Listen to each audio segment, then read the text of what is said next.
All right, so we here 15 USC 1692K civil liability. So civil liability is gonna get into suing debt collectors, right? All right, so A, amount of damages, except as otherwise provided by this section. Any debt collector who fails to comply with any provision of the subchapter with respect to any person is liable to such person in any amount equal to the sum of one, any actual damage sustained by such person as a result of such failure. So actual damages. So when I say going to a report in a debt collection account or your credit report, that's going to drop your credit score a lot of points, which is going to make you ineligible to get approved for certain credit products. So actual damages, I have not actually sued a debt collector myself, and I have not witnessed the process of suing a debt collection agency. But when we talk about actual damages, I could assume that, you know, if I apply for credit and let's say I apply for 5 credit cards and the minimum starting credit limit for those credit cards was $500, and let's say the denial letter from the credit card company says, you know, that I have a delinquent account on my credit report, then, you know, actual damages could be if I didn't have that collection account on my credit report, I could have been approved for a minimum of $500. So you possibly could be looking at actual damages, $500 for each credit card you were denied for, maybe, possibly, not sure, but that's maybe one way you could look at maybe collecting actual damages. Actual damages also could be had you apply for a job and the job check your credit report and they say, hey, you got this collection on your credit report, we can't hire you. And let's say you lost your opportunity at a $60,000 a year job. That possibly could be actual damage because you applied and you were denied due to them reporting that on your credit report. So actual damages could be things like that. You know, maybe you end up losing your marriage due to the debts and everything that you had. Different things like that will be like actual damages. 2A, in the case of an action by individual, such damages as the court may allow but not exceed $1,000. So this would be like, well, you said a lot of people, they'd be like, you know, you can get $1,000 for each violation.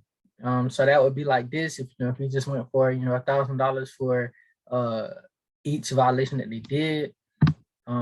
B, in the case of any class action, such amount for each named plaintiff as could be recovered under subparagraph A, and such amount as the court may allow for all other class members without regard to minimum individual recovery not to exceed the lesser of 500,000 or 1% of the net worth of the debt collector. So this part I don't know too much about because I haven't been involved in the class action lawsuit and don't know too much about it. But the main two would be actual damages and, you know, $1,000 per violation. 3, in the case of any successful action to enforce the foregoing liability, the cost of the action together with a reasonable attorney's fee as determined by the court on a finding by the court that an action under this section was brought in bad faith and for the purpose of harassment, the court may award the defendant attorney reasonable in relation to the work expended and cost. So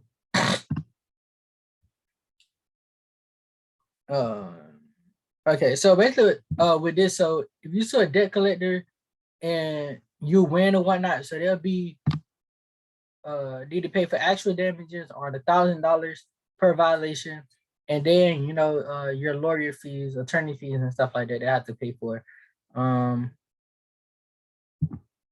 also here too, I guess if you bring in a lawsuit against a debt collector in bad faith, then you could be on the defendant's attorney fees.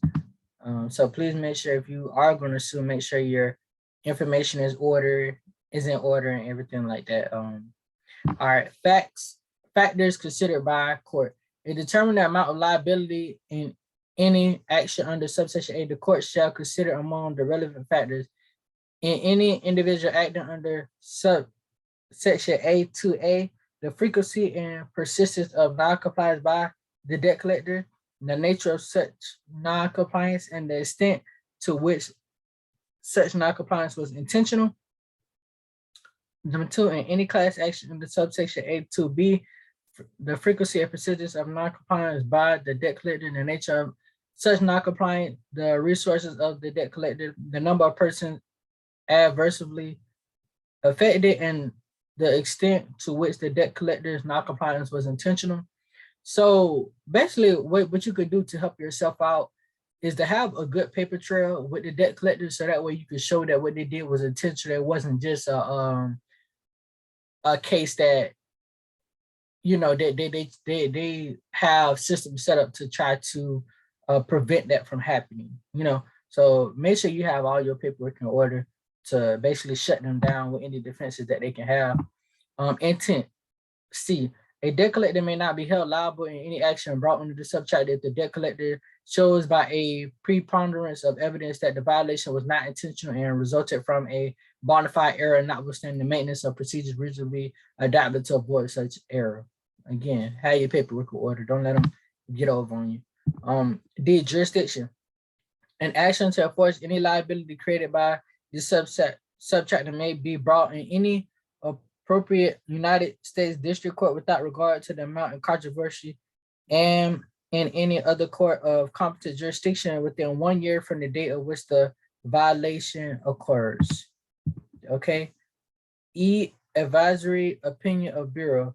No provision of this section imposing any liability shall apply to any act done or admitted in good faith in conformity with any advisory opinion of the Bureau, notwithstanding that after such act or omission has occurred, such opinion is amended, rescinded, or determined by judicial or other authority to be invalid for any reason. I'm gonna be honest with you, this last one tripping me up. It's too many tongue twisting words here. I don't already know too much how they got this worded, but basically here, wrap up is civil liability. This is what gives you the power to sue the debt collection agencies and what you could be entitled to, which is actual damages or $1,000 per violation. So that is pretty much here. So definitely go get your coin. You know what I'm saying? Don't be trying to send no debt validation letter, trying to do that. You know what I'm saying? They already violated you before that. So put your paperwork together and try to sue them.